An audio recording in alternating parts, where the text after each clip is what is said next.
Gen Z எல்லா விஷயத்துலயுமே ரொம்ப fast. அதே மாதிரி சீக்கிரமா ஏஜிங் ஆகுறதுலயும் ரொம்ப ரொம்ப ஃபாஸ்ட்.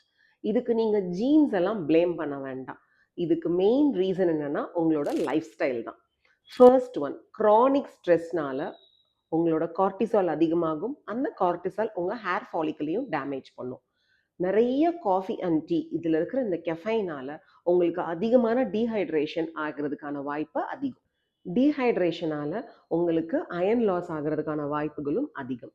அந்த மாதிரி நெறைய சூஸியா சாப்பிடுறீங்க.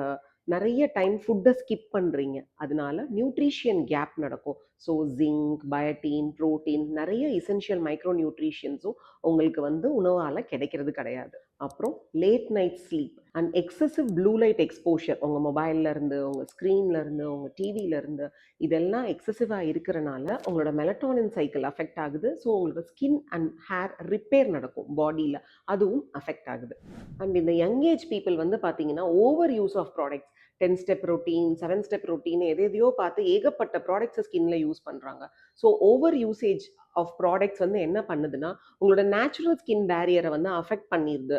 இதனால சீக்கிரமா ஏஜிங் ஆகுறதுக்கான வாய்ப்புகள் தான் ஜாஸ்தி. உங்களோட ஸ்கின்னை இனி அதிகமாக தான் டேமேஜ் பண்ணிக்கிறீங்க. உங்க ஹேரும் உங்க ஸ்கின்னும் தான் உங்க உடம்புல நடந்துட்டு இருக்கிற ஒரு மேசிவ் சேஞ்சை இண்டிகேட் பண்ற ஃபர்ஸ்ட் சைன்ஸா இருக்கும். அதனால எக்ஸசிவ் ஹேர் ஃபாலையோ இல்ல ஸ்கின்ல ஏர்லியா வர்ற ஏஜிங் சைன்ஸையோ இக்னோர் பண்ணாதீங்க. உங்க ஹேர் அண்ட் ஸ்கின் எக்ஸ்பர்ட்டை விசிட் பண்ணி இந்த பிரச்சனைகளுக்கெல்லாம் ஒரு ஈஸியான சொல்யூஷனை அரைவ் பண்ணிக்கோங்க. இந்த லைஃப் ஸ்டைல் மாடிஃபிகேஷன்ஸ் மூலமாவே நீங்க நிறைய பிரச்சனைகளை தவிர்க்க முடியும். Visit Advance Grow Hair and Glow Skin clinic.